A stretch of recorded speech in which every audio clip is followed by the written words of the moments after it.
Jongens, hij je van tevoren even oerlis om de burgemeester hier over wat mocht en wat net mocht? Nou, we gaan even bij het gemeentehuis geweest en toen had er nog even verteld hoe er het hadden.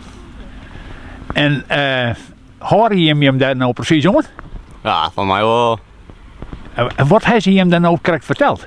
Nou, ik weet het mooi, maar we hebben wat linten mooi gekregen en dan waren hesjes mooi gekregen van 1 hele meter afstand.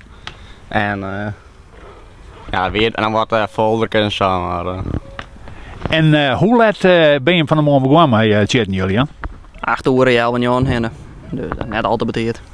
Nee, precies. En als ik 8 uur jou niet aan, hoe laat hoor je hem op? nou, jongen, 8 uur of zo niet genoeg. Oké, en hebben we dan ook al een bier gehad?